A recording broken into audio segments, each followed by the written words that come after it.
You will not believe what we are about to show you. This is the footage Matt Roloff never wanted you to see.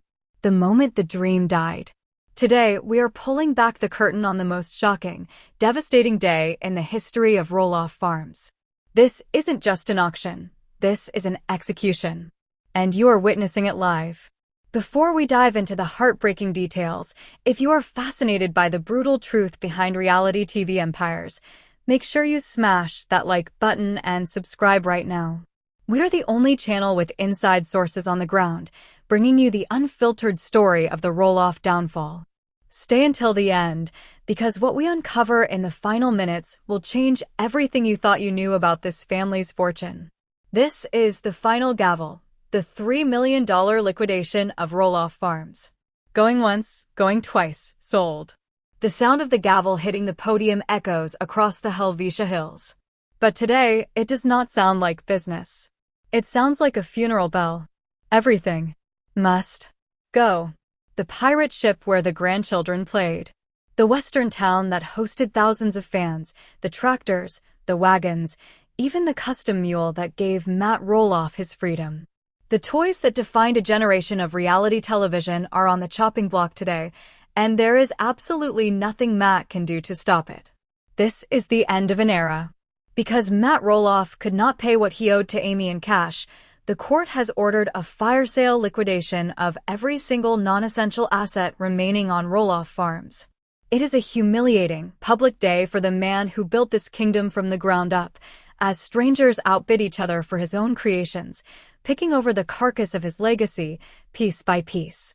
We're on the ground at the auction that officially turns Roloff Farms from a living, breathing family estate into a fading memory. Goodbye, Roloff Farms.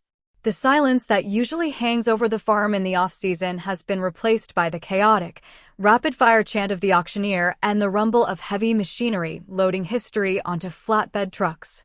To understand how we got to this absolute point of no return, we have to re-examine the devastating court order that was signed just 48 hours ago. We already know that Amy Roloff was awarded the deed to the land itself, the dirt, the fields, and the farmhouse. That was the first hammer blow. The one that is currently dismantling Matt's life, piece by piece, is the punitive damages. The judge ruled that Matt's years of financial maneuvering and disputed valuations regarding the farm's worth didn't just cost Amy equity. It was deemed a malicious act that required punishment. The court ordered Matt to pay Amy a staggering $3 million in immediate restitution and legal fees. But here is the critical problem that led directly to today's disaster. Matt Roloff is what financial experts call asset-rich and cash-poor. Or, at least, he used to be asset-rich. With the land deed transferred to Amy, Matt was left with a bank account that had been drained by years of ambitious projects, the construction of a new house that now sits unfinished, and an exorbitant legal defense team that ultimately failed him. When the court's deadline to pay Amy came and went, Matt told the judge he simply did not have the $3 million in liquid funds. He offered payment plans. He offered IOUs. He offered future shares of royalties. But the judge, thoroughly tired of the delays and the perceived lack of transparency, had zero sympathy left. The court appointed a bankruptcy trustee to step in and seize control. This, right here, was the moment Matt Roloff lost his final shred of autonomy.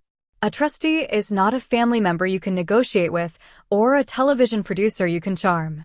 They're a court-appointed official with one singular, cold job: convert physical property into liquid cash to satisfy a court-ordered debt. The trustee arrived at Roloff Farms with a clipboard, a team of assessors, and a security detail. They began tagging everything that wasn't legally nailed down. This is the raw humiliation that the television cameras usually cut away from. But we are going to paint the full picture for you. Imagine Matt, watching from the window of the very house he may soon lose, as men in neon vests walk through his beloved western town, slapping bright orange price tags and barcodes on the saloon doors, the jail cell, the general store facade. Imagine them walking up to the famous pumpkin cannon, a device Matt engineered and was so profoundly proud of, and marking it down as lot number 505. It was a cold, clinical, and utterly calculated inventory of a man's life's work. Matt tried to fight it, of course. His lawyers filed an emergency motion, claiming that the major attractions, the western town, the castle, the pirate ship, were fixtures of the land. In real estate law, if something is deemed a fixture, it belongs to the landowner, who is now Amy Roloff.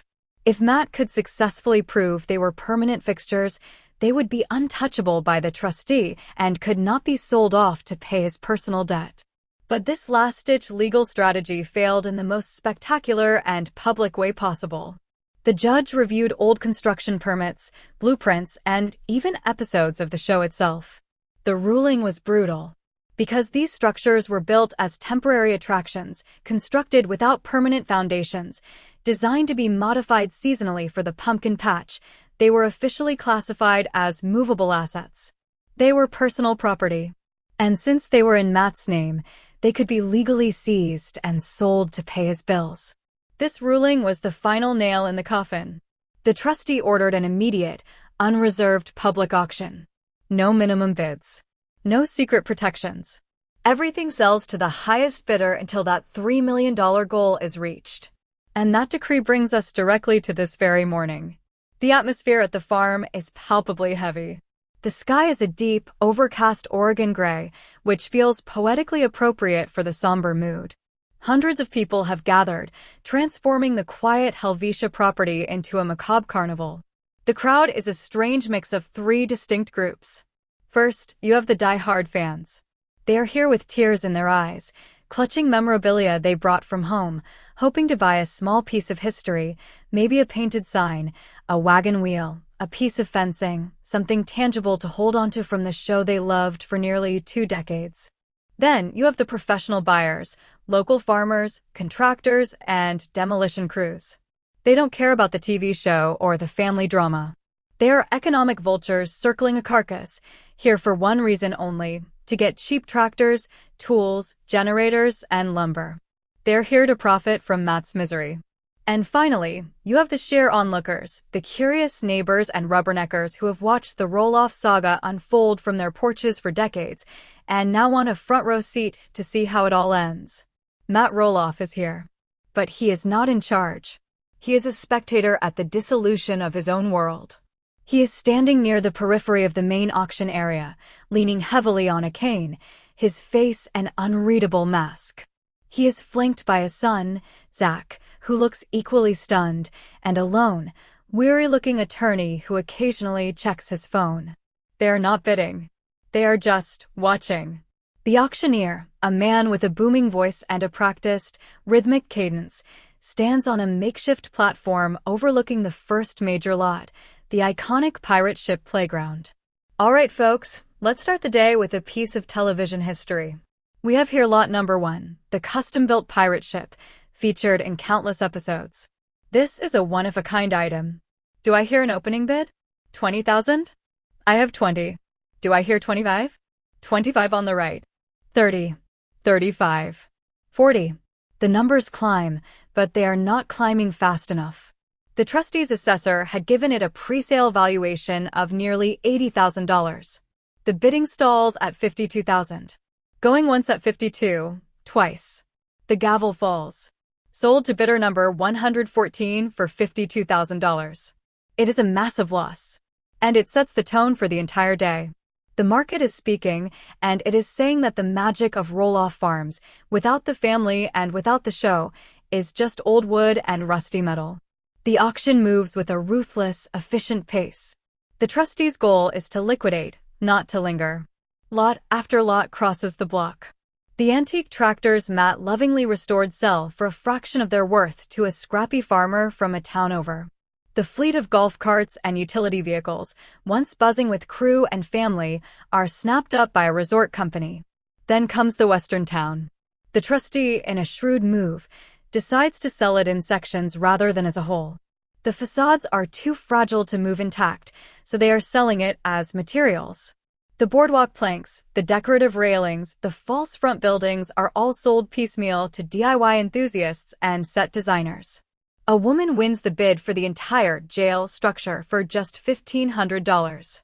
She tells a local reporter she plans to rebuild it in her backyard as a playhouse for her kids. Each sale is a tiny amputation. With every fall of the gavel, another piece of the farm's identity is carted away. The crowd's mood is a bizarre cocktail of excitement and mourning. The professional buyers are thrilled with the deals. The fans are heartbroken, often outbid by those who see only utility, not sentiment. Zach Roloff is seen at one point turning away, unable to watch as the pumpkin launcher, a device he and his brothers spent seasons perfecting with their father, is sold for a paltry sum to a man who openly says he's going to use it to hurl fruit at old cars in a demolition derby. It's a crass end for an invention that symbolized the farm's innovative spirit. We managed to speak briefly with a former farm employee who wished to remain anonymous. He described the scene backstage, away from the auction crowd. "It's chaos back there," he said, his voice low. "There are trucks lined up all the way down the road. People who bought the smaller lots are just loading stuff into their pickups. It looks like after a festival when everyone tears down and leaves, but they're taking the actual festival with them. The soul of the place is being hauled off in 10-foot increments." He also revealed a poignant, heartbreaking detail. Before the auction began, Matt was given one final opportunity to walk through the property and remove strictly personal items, family photos, clothing, legal documents. But the line was blurry. Was the portrait of him and Amy on their wedding day a personal item? Yes. Was the first tiny wagon he built for Zach a personal item or a farm asset? The trustee had to make split-second judgments. Our source says he saw Matt quietly arguing over a simple, hand-carved wooden sign that read Roloff Farms, established 1990. The trustee initially said it was part of the farm's branding and therefore an asset. After a tense, quiet discussion, the trustee relented and let Matt put it in his personal car. A small mercy in a day devoid of them. The financial tally is being calculated in real time on a large digital board near the auctioneer. It's a cruel countdown. The goal is $3 million. The numbers tick up slowly, agonizingly so. After the first 2 hours, they've only reached $412,000. The big-ticket items are gone, and now they're moving into the mundane. Tools, furniture from the office, commercial kitchen equipment from the seasonal snack shack.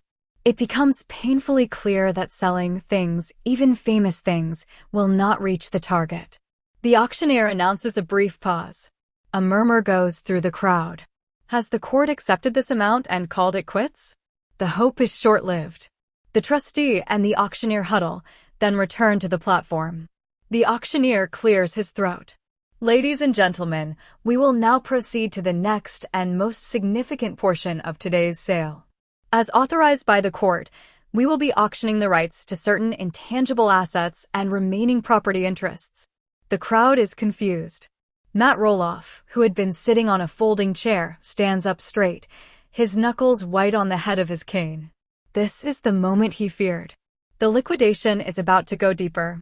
The auctioneer continues, his voice taking on a more serious, legal tone. "Lot number 147 is a unique offering. This is not a physical object. This is the complete archival library of raw, unaired footage from the television series Little People, Big World,